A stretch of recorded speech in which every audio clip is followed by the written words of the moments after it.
Budget सत्र में राज्यपाल के अभिभाषण पर धन्यवाद प्रस्ताव आज पारित हो गया। मुख्यमंत्री वसुंधरा राजे ने राज्यपाल के अभिभाषण पर बहस का जवाब देते हुए कहा कि उन्होंने नई सोच के साथ प्रदेश के लोगों के विकास के लिए काम करना शुरू किया है।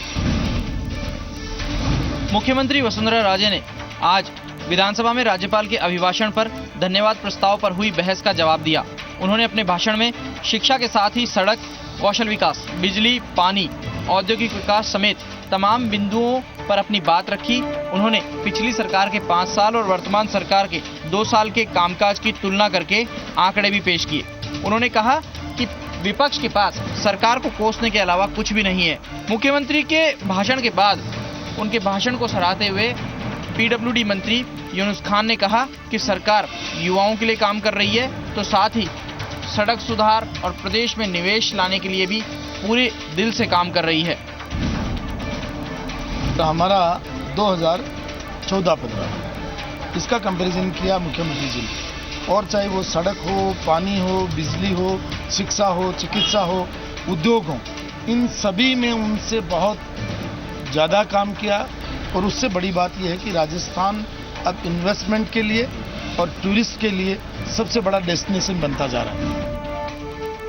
अपने भाषण में मुख्यमंत्री ने कहा कि उन्होंने प्रदेश को सर्वोपरि रखते हुए सच्चाई के साथ अपना काम करने की कोशिश की है। इसके साथ ही मुख्यमंत्री ने ईबीसी को आरक्षण देने के लिए बनाए गए आयोग की बात कही और कहा कि आयोग ने अपना काम शुरू कर दिया है, जल्द ही रिपोर्ट मिलने की उम्मीद भी जताई। विधानसभा में आज विपक्ष के तेवर काफी तीखे नजर आए। विपक्ष में कांग्रेस से लेकर दूसरी पार्टियों ने सत्ता पक्ष को हर मुद्दे पर घेरने की कोशिश की। आज सदन में सत्ता पक्ष के लोगों ने जितना सरकार के कामकाज गिनाए हैं, उतनी ही खरी खोटी विपक्ष ने भी सुनाई। विधानसभा से जहाजपुर से कांग्रेस के विधायक धीरज गुर्जर ने सरकार को सदन में जहां नर्सिंग कर्मियों के आंदोलन के मुद्दे पर घेरा और कहा कि नर्सिंग कर्मियों के साथ सरकार ने अच्छा नहीं किया, लाखों कर्मियों के लिए एक सही अधिकारी भी नहीं चुन पाई सरकार। वहीं विधानसभा से आने वाले बजट के बारे में बोलते हुए कांग्रेस विधायक हनुमान बेनीवाल ने भी सरकार को आड़े हाथों लिया और कहा कि सरकार ने वादा तो लाखों का किया, लेकिन 15,000 लोगों को भी नौकरी नहीं दे पाई। वहीं गैर कांग्रेस विपक्ष भी सदन में सरकार को घेरता हुआ नजर आया। विधानसभा में जेएनयू और रोहित वेमुला के मुद्दे पर बोलते हुए विधायक नवीन पिलानिया ने इस तरह की राजनीति करना बहुत गलत है कहा। कांग्रेसियों को देशभक्त बताने की जरूरत नहीं है। कांग्रेसियों का एक गौरवशाली इतिहास रहा है, कांग्रेस पार्टी और कांग्रेस के नेताओं का गौरवशाली इतिहास रहा है। सदन में ये चर्चा इसलिए हो रही है कि इस राजस्थान की जनता के लिए कोई काम करना तो चाहते नहीं, इस तरह के फालतू के मुद्दों पर लटके भटकाना चाहते हैं, जनता का ध्यान डाइवर्ट करना चाहते हैं। विपक्ष के इन हमलों का मुख्यमंत्री वसुंधरा राजे ने आंकड़ों के साथ जवाब दिया और कहा कि यह सोच का अंतर है जो बीजेपी की सरकार और विपक्ष के बीच रहा है। विधानसभा में राज्यपाल के अभिभाषण पर बहस के दौरान बोलते हुए प्रतिपक्ष के नेता रामेश्वर डूडी ने अभिभाषण में अधिकांश बातों को झूठा करार दिया। उन्होंने कहा कि प्रदेश के मुख्यमंत्री ने राजधर्म नहीं निभाया। प्रतिपक्ष के नेता रामेश्वर डूडी ने राज्यपाल के अभिभाषण पर बहस के दौरान सरकार को शिक्षा, बिजली, पानी, सड़क और युवाओं को रोजगार मुहैया कराने जैसे मुद्दों पर घेरा। डूडी ने कहा कि सरकार में आने से पहले बीजेपी ने 15 लाख रोजगार के अवसर मुहैया कराने का वादा किया था, लेकिन सरकार उस पर खरी नहीं उतर रही। उन्होंने कहा कि मुख्यमंत्री ने सदन में जो बात कही उसमें भी सच्चाई कम ही दिखती है। हमारे जो है प्रतिपक्ष के माननीय सदस्यों के द्वारा हमने सरकार की कमियों को पूरा उजागर किया और जो पुलिंदा सरकार ने जो अभिभाषण के रूप में जो दिया है बिल्कुल झूठ का पुलिंदा है। हमने एक एक उस पॉइंट पे विस्तार से जो उस पर चर्चा करी, लेकिन उसमें इन्होंने जो अपना जो विजन जो दिखाया आगामी जो अपनी सरकार की पीछे 2 साल का, ये बिल्कुल आंकड़ों का मायाजाल। अपने भाषण के दौरान प्रतिपक्ष के नेता रामेश्वर डूडी ने ये माना कि उनकी पूर्ववर्ती सरकार से कहीं ना कहीं खामी रही, इसीलिए उनके विधायक बहुत कम जीत करके आए। लेकिन साथ ही उन्होंने ये भी चेताया कि अगर वर्तमान सरकार ने सही तरीके से काम नहीं किया तो उसका भी यही हश्र होगा। परकोटे के सबसे प्राचीन मंदिर रोजगारेश्वर महादेव की नींव कल रखी जाएगी। इसके लिए जयपुर जिला प्रशासन ने अपनी तैयारी पूरी कर ली है। कल सुबह 10:30 बजे से नींव की पूजा रखी गई है। छोटी चौपड़ स्थित परकोटे के सबसे प्राचीन मंदिर रोजगारेश्वर महादेव की पुनर्स्थापना का कार्य आज शाम 5 बजे से शुरू हो गया है। रोजगारेश्वर गर्भस्थल से मंदिर बसाने के लिए खुदाई शुरू हो चुकी है। मेट्रो अधिकारियों की देखरेख में यह काम किया जा रहा है। वहीं कल सुबह 10:30 बजे से पूरी विधि विधान से एक बार फिर से पूजा का कार्य शुरू होगा। यह पूजा करीब 12 बजे तक चलेगी। इसके बाद ठीक दोपहर 12:15 बजे मुहूर्त के अनुसार मंदिर की नींव रखी जाएगी। वहीं मंदिर की प्राण प्रतिष्ठा का काम 10 मार्च को होगा। विद्वानों के बीच कल मंदिर की नींव रखने का काम शुरू होगा। वहीं 10 मार्च को मंदिर की प्राण प्रतिष्ठा की जाएगी। अब से 2 दिन पहले ही कोटा में बढ़ते छात्रों की खुदकुशी के मामले को लेकर के जिला प्रशासन ने नई गाइडलाइन जारी की थी, लेकिन नतीजा हुआ ये कि एक और कोचिंग छात्र ने कर ली खुदकुशी। मध्य प्रदेश के भिंड के छात्र अरविंद ने फंदे से लटक करके दे दी है अपनी जान। कोटा में नहीं थम रहा है कोचिंग छात्रों की खुदकुशी का सिलसिला। फिर एक कोचिंग छात्र ने फंदे से लटक कर दे दी है अपनी जान। मध्य प्रदेश के भिंड का छात्र अरविंद कोटा के कैरियर पॉइंट इंस्टीट्यूट से आईआईटी की तैयारी कर रहा था। अरविंद ने विज्ञान नगर में अपने ही कमरे पर फंदे से लटक कर खुदकुशी की। जब अरविंद के कमरे का दरवाजा नहीं खुला तो सूचना पर पुलिस को बुलवाया गया और जब दरवाजा खुलवाया तो अरविंद फंदे से लटका मिला। अरविंद के परिजन कोटा पहुंच गए हैं। अरविंद का पोस्टमार्टम भी करवाया गया है। अरविंद के कमरे से फिलहाल पुलिस को कोई सुसाइड नोट नहीं मिला है, लेकिन पुलिस पढ़ाई का तनाव भी अरविंद की मौत को वजह मान रही है। आप कैसे हो? बोले अच्छे हैं। मैंने कि उससे कोई परेशानी नहीं। मैंने कि और कोई दिक्कत हो तो बता। बोले कोई परेशानी नहीं। इस समय मतलब बात हो के हम लोगों की बात खत्म हो चुकी थी। बस इतनी सी बात हुई थी। कुछ बताया था क्या? नहीं, कुछ नहीं बताया मैंने। पढ़ाई वगैरह के बारे में? पढ़ाई के बारे में पूछा था। बोले अच्छी चल रही है, कोई दिक्कत नहीं। पहले भी गाइडलाइन जारी हुई, लेकिन कोचिंग इंस्टीट्यूट उन गाइडलाइन को लेकर के गंभीर नहीं हुए। फिर गाइडलाइन जारी हुई और फिर कोचिंग छात्र की खुदकुशी। ऐसे में सवाल अब ये बड़ा बन गया है कि आखिर कब तक इस तरह से कोचिंग छात्र खुदकुशी करते रहेंगे? क्या फौरी तौर पर गाइडलाइन जारी करने से कोचिंग छात्रों की खुदकुशी रुक जाएगी? स्कूल व्याख्याता की परीक्षा तिथि आगे बढ़ाने की मांग को लेकर एमए अंतिम वर्ष के छात्रों ने किया यूनिवर्सिटी गेट पर प्रदर्शन, साथ ही चलाया हस्ताक्षर अभियान। मई में स्कूल व्याख्याताओं की परीक्षा होने वाली है और परीक्षाओं को लेकर अब एमए अंतिम वर्ष के छात्रों की समस्याएं बढ़ती जा रही है। जहां एमए अंतिम वर्ष की परीक्षाएं अभी शुरू ही हुई हैं, वहीं मई तक इनका परिणाम आने के कोई आसार नजर नहीं आ रहे हैं।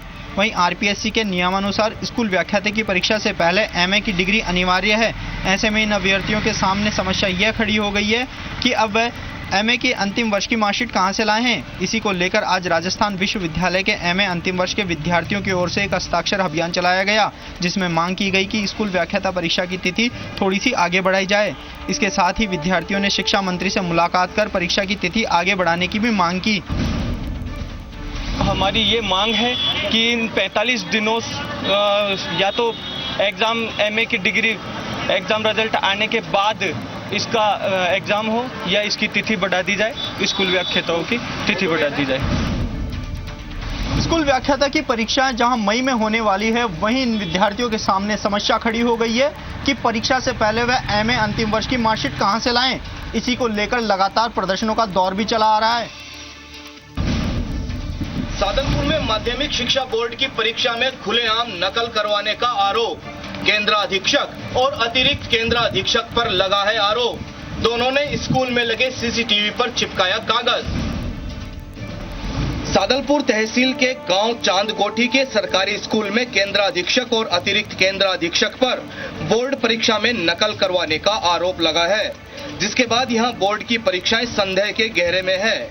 वहीं दोनों के खिलाफ माध्यमिक शिक्षा बोर्ड के अध्यक्ष और सचिव को पत्र लिखकर कार्यवाही की मांग की गई है। दरअसल चांदकोठी गांव के स्वामी इंद्रवेश उच्च माध्यमिक स्कूल परीक्षा केंद्र में परीक्षा शुरू होने से पहले स्कूल में नकल रोकने के लिए सीसीटीवी कैमरों को लिफाफे से ढक दिया गया और ये हरकत सीसीटीवी कैमरे में कैद हो गई। एक कहावत है कि नकल के लिए अकल की जरूरत होती है, जो इन अधिकारियों में नहीं थी। भला उस सीसीटीवी कैमरे का जिसमें इन दोनों अधिकारियों की करतूत कैद हो गई। प्रतापगढ़ में की गई गलती का खामियाजा माध्यमिक शिक्षा बोर्ड को भुगतना पड़ रहा है। असल में 12वीं की परीक्षा के दौरान अंग्रेजी के प्रश्न पत्र की जगह 10वीं के अंग्रेजी के प्रश्न पत्र बांट दिए गए थे, जिसके बाद अब तक इस मामले में 5 शिक्षकों को सस्पेंड किया जा चुका है। वहीं अब बोर्ड को फिर से अंग्रेजी के 12 लाख पेपरों को तैयार करवाना होगा। प्रतापगढ़ में आयोजित माध्यमिक शिक्षा बोर्ड परीक्षा में पेपर आउट होने के मामले में पूरे प्रशासन की नींद उड़ा दी है। लाख सुरक्षा के इंतजाम, बड़ी बातें होने के बाद भी एक गलती ने माध्यमिक शिक्षा बोर्ड को वो झटका दिया है जिससे उसे उबरना बहुत मुश्किल होगा। धमोतर के आदर्श राजकीय उच्च माध्यमिक स्कूल में 12वीं कक्षा की अंग्रेजी परीक्षा में 10वीं कक्षा के अंग्रेजी के पेपर बांट दिए गए थे। जांच के बाद अब तक मामले में 5 शिक्षकों को सस्पेंड किया जा चुका है। पूरे मामले की जांच शुरू कर दी गई है। अब न सिर्फ बोर्ड को 12 लाख पेपर फिर से छपवाने होंगे, बल्कि ये भी तय करना होगा कि निर्धारित तिथि यानी कि 10 मार्च को ही ये परीक्षा संपन्न करवाई जाए। रेलवे पुलिस बल ने जयपुर के गांधीनगर स्टेशन से एक ऐसे युवक को गिरफ्तार किया है जो फर्जी टीसी बनकर लोगों को झांसा देने की फिराक में था। जयपुर के गांधीनगर स्टेशन से रेलवे सुरक्षा बल ने एक ऐसे युवक को गिरफ्तार किया है जो फर्जी टीसी बनकर लोगों को झांसा देता था और उनसे रुपये उगाता था। आरपीएफ की गिरफ्त में आया ये युवक खुद का नाम आशीष उर्फ अमन बताता है और खुद की उम्र 17.5 साल। इस युवक से आरपीएफ ने 3 फर्जी पहचान पत्र भी बरामद किए हैं, जिनमें से 2 अलग-अलग पहचानों के हैं। आरोपी ने बताया है कि टीसी जैसे कपड़े उसे मॉल में काम करने के दौरान मिले थे, जहाँ वो पहले नौकरी करता था। आरपीएफ ने आरोपी युवक को जीआरपी थाने के हवाले कर दिया है और अब आरोपी युवक से पूछताछ जीआरपी थाना पुलिस करेगी। युवक ने अभी तक पुलिस को जो जानकारी दी है उसके मुताबिक यह युवक बांदीकुई के बसवा गांव का रहने वाला है। जब आरपीएफ ने युवक को गांधीनगर स्टेशन से पकड़ा तो उस वक्त आरोपी की जेब से करीब 4120 रुपए भी बरामद हुए। आरपीएफ ने फर्जी टीसी बने इस युवक को अब जीआरपी थाने के हवाले कर दिया है। ऐसे में अब जीआरपी थाने को यह जानना जरूरी होगा कि आखिर इस युवक के तार क्या किसी गैंग से तो नहीं जुड़े हुए हैं। टोंक में शादी के नाम पर ठगी करने वाला गिरोह चढ़ा पुलिस के हत्थे। देवली पुलिस ने शातिर महिला सहित 3 जनों को किया गिरफ्तार। शादी के बाद नकदी और जेवरात लेकर फरार हो जाती थी लुटेरी दुल्हन। अब तक सैकड़ों लोगों को बना चुकी है अपना निशाना। टोंक की देवली थाना पुलिस की गिरफ्त में ये तीनों एक बड़े ही शातिर ठग गिरोह के सदस्य हैं। तीनों ने सैकड़ों घरों में शादी की खुशियां देकर चंद दिनों में बर्बाद कर दिया। दरअसल ये तीनों कुंवारे लड़कों की शादी कराने के नाम पर ठगी की वारदात को अंजाम देते थे।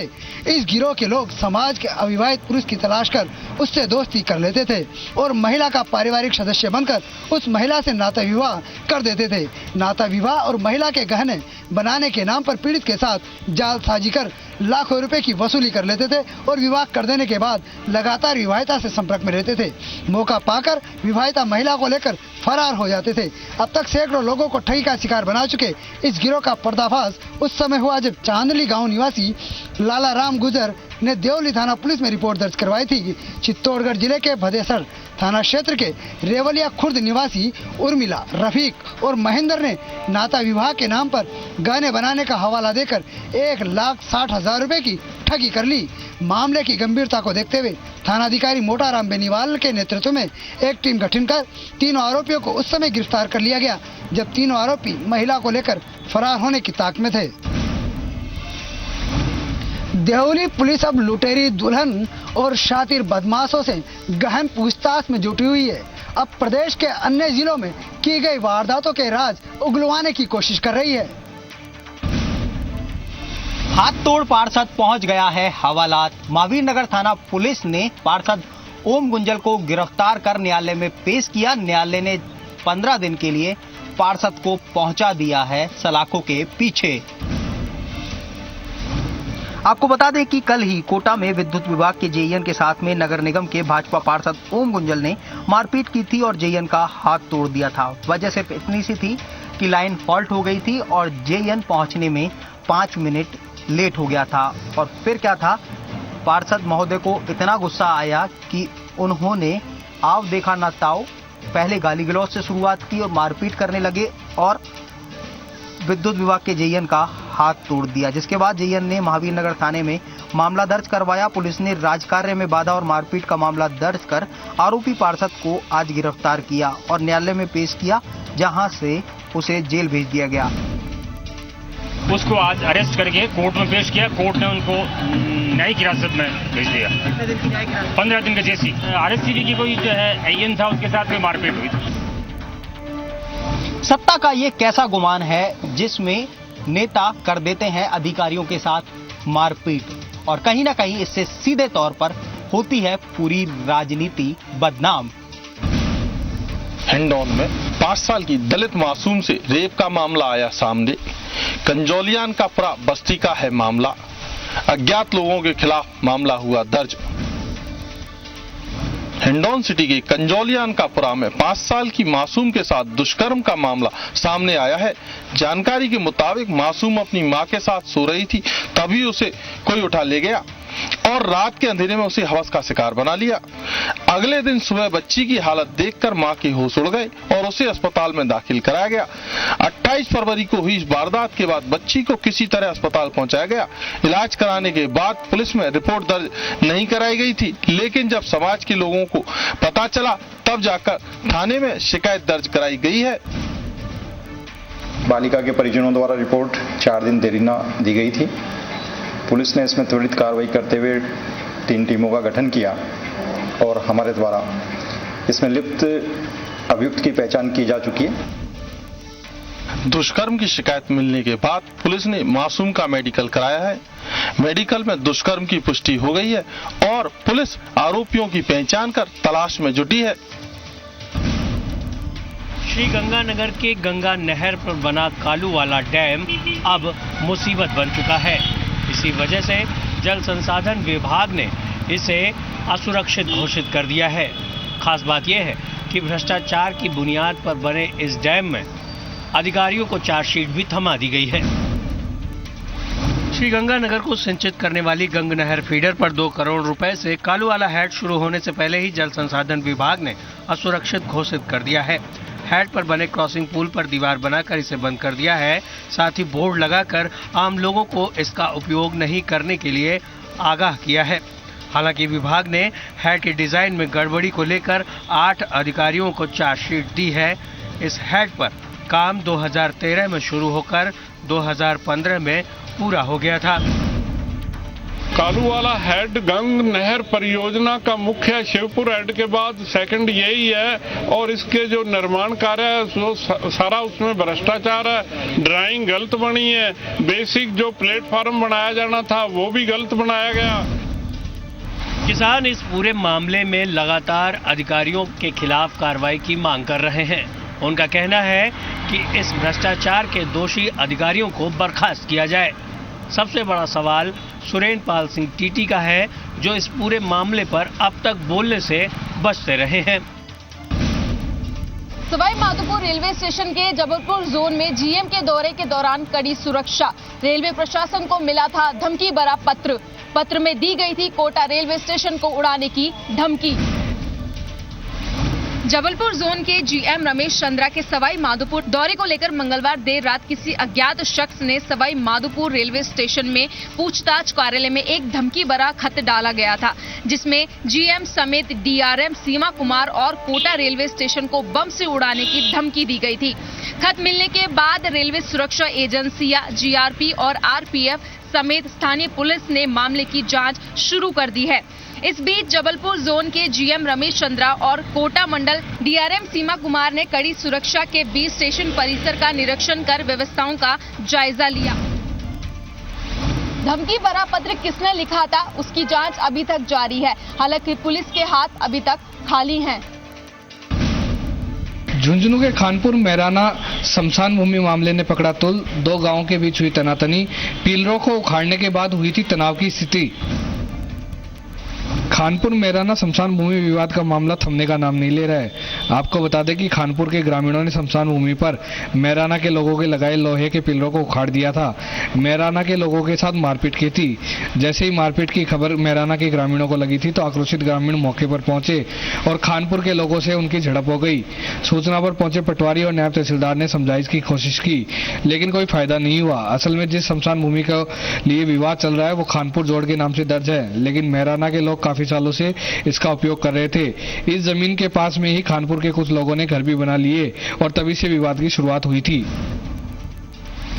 करीब 2 महीने से चल रहा यह विवाद अब थमने का नाम नहीं ले रहा है। ऐसे में प्रशासन को एहतियात बरतने की खासी जरूरत है। जोधपुर नगर निगम कर्मचारी पर लगा गाय चुराने का आरोप, प्रतापनगर थाने में दर्ज हुआ मामला, महापौर ने कहा होगी कार्रवाई। जोधपुर नगर निगम कर्मचारियों के भ्रष्टाचार का आए दिन खुलासा हो रहा है। ताजा मामला जोधपुर नगर निगम काऊ कैचर टीम का है, जिसने 2 गायों को पकड़ा तो जरूर, लेकिन गौशाला ले जाने के बजाय रास्ते में ही गायब कर दिया। दरअसल नगर निगम की काऊ कैचर टीम ने प्रतापनगर के 2 गायों को पकड़कर ले गए, लेकिन गायों को गौशाला नहीं पहुंचाया। गाय मालिक सुनील ने गौशाला जाकर अपनी जब्त गाय को छुड़ाने की गुहार की, लेकिन तब पता चला कि गौशाला में गाय नहीं है। सुनील ने प्रतापनगर थाने में मामला दर्ज करा दिया है। इसके साथ ही कई लोग थाने पहुंचे और उन्होंने भी गाय गायब होने का मामला उठाया है। पुलिस ने मामला दर्ज कर लिया है। साथ ही महापौर घनश्याम ओझा ने कहा है कि इसमें कर्मचारियों पर कड़ी कार्रवाई होगी। हाईकोर्ट के आदेश के बाद निगम पशुबाड़ों को सीज कर रहा है, शहर से गायों को हटा रहा है, लेकिन गायों को हटाने के चक्कर में निगम कर्मी गायों को गायब कर रहे हैं, उन्हें बेच रहे हैं। इसके चलते अब कार्रवाई की मांग उठ रही है। अब देखना यह होगा कि महापौर क्या कार्रवाई करते हैं। अजमेर शिक्षा विभाग में सरकारी राशि के गबन का मामला, शिक्षा निदेशक के आदेश के बाद जांच में हुआ खुलासा, शिक्षकों के खिलाफ दर्ज हुआ मुकदमा। अजमेर जिला शिक्षा अधिकारी प्रारंभिक की शिकायत के आधार पर क्लॉक टावर थाना पुलिस ने कुछ शिक्षकों के खिलाफ सरकारी धन के गबन का मामला दर्ज किया है। प्राथमिक रूप से इस मामले में राजेश तिवारी, धर्मपाल सिंह और रविंद्र सिंह के नाम सामने आ रहे हैं। यह तीनों शिक्षक जिला शिक्षा अधिकारी कार्यालय में शिक्षा के अधिकार कानून का काम देखते थे। कार्यालय शिक्षा अधिकारी तोपरा की तरफ से हमारे को एक रिपोर्ट प्राप्त हुई है। उस रिपोर्ट में कुछ स्कूल से उनके प्रिंसिपल्स के खिलाफ सरकारी राशि में दुरुपयोग व गबन के आरोप लगाए गए हैं। इस तरह का मुकदमा हमने दर्ज किया है और जांच जारी। उसमें जिस तरह से सर्वे रिपोर्ट्स और जो भी इनके ऑडिट रिपोर्ट्स हैं वो आएंगी, उसके अकॉर्डिंग हम लोग डिसीजन लेंगे कि गबन किस लेवल पर और किस व्यक्ति के द्वारा किया गया है। फिलहाल यह तय नहीं हो पाया है कि इन तीनों शिक्षकों ने कितनी राशि का गबन किया है और क्या कोई और भी सरकारी कर्मचारी इस गबन में शामिल है। फिलहाल पुलिस ने मामला दर्ज कर जांच शुरू कर दी है। भाजपा के जिला उपाध्यक्ष कुमाराम दत्तरवाल को किया गिरफ्तार, पुलिस कार्रवाई से बचाने के नाम पर सोने के आभूषण हड़पने का है आरोप।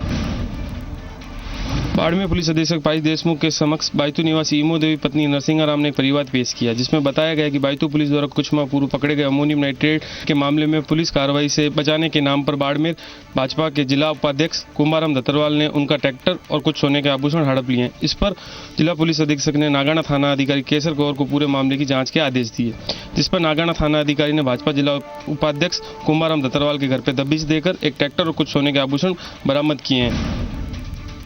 कुंभाराम नामक व्यक्ति ने इमिया देवी को, जो अमोनिया नाइट्रेट बायतू थाने में पकड़ा गया था, उसकी एवज के अंदर एक तिमनिया और एक ट्रैक्टर उसका ले लिया था।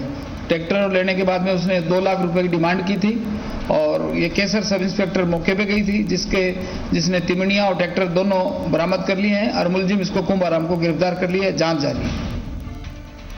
गिरफ्तार किए गए जिला उपाध्यक्ष बायतू विधायक कैलाश चौधरी के करीबी बताए जाते हैं। एसीबी की टीम ने की कार्रवाई। सूरतगढ़ में एक पटवारी को 2000 रुपए की रिश्वत लेते किया गिरफ्तार। कृषि भूमि का इंतकाल दर्ज करवाने की एवज में मांगी थी रिश्वत। एसीबी की टीम ने आज सूरतगढ़ में एक पटवारी को 2000 रुपए की रिश्वत लेते रंगे हाथों गिरफ्तार कर लिया। टीम से मिली जानकारी के अनुसार गांव 2 के एसआर के किसान तारूराम ने अपनी 1 बीघा कृषि भूमि का इंतकाल दर्ज करवाने के लिए भगवानसर हल्का पटवारी सुशील कुमार भंबू से संपर्क किया, तो पटवारी ने इसकी एवज में 2000 रुपए की रिश्वत मांगी। इस पर किसान ने एसीबी की श्री गंगानगर टीम से संपर्क किया। टीम ने शिकायत के सत्यापन के बाद आज एडिशनल एसपी पृथ्वी सिंह के नेतृत्व में पटवारी के किराए पर लिए गए आवास पर जाल बिछाया, लेकिन पटवारी ने होशियारी दिखाते हुए किसान को रिश्वत की राशि एक प्राइवेट व्यक्ति को देने को कहा। प्राइवेट व्यक्ति यह रिश्वत की राशि लेकर पास ही के एक फोटोस्टेट की दुकान के संचालक को देने गया, जिसके बाद एसीबी ने तत्काल कार्रवाई करते हुए दोनों प्राइवेट व्यक्तियों और पटवारी को गिरफ्तार कर लिया। पैसे लेके उसको भेजा गया परिवादी को पटवारी के पास, तो पटवारी ने एक लड़का काम के लिए रख रखा है, तो पटवारी के पास नहीं था, तो पटवारी ने कहा कि इसको दे दो पैसे। तो हमने तुरंत इनको पटवारी को और इनको पूछताछ पकड़ते इन्होंने बता दिया था फोटो स्टेट वाले के पास दिया मैं, तो वहां से रिकवर हो गए पैसे। आए दिन एसीबी की टीमों द्वारा पटवारी रिश्वत लेते गिरफ्तार किए जा रहे हैं, फिर भी इन घटनाओं से बेखौफ पटवारी रिश्वत लेने का काम नहीं छोड़ रहे हैं।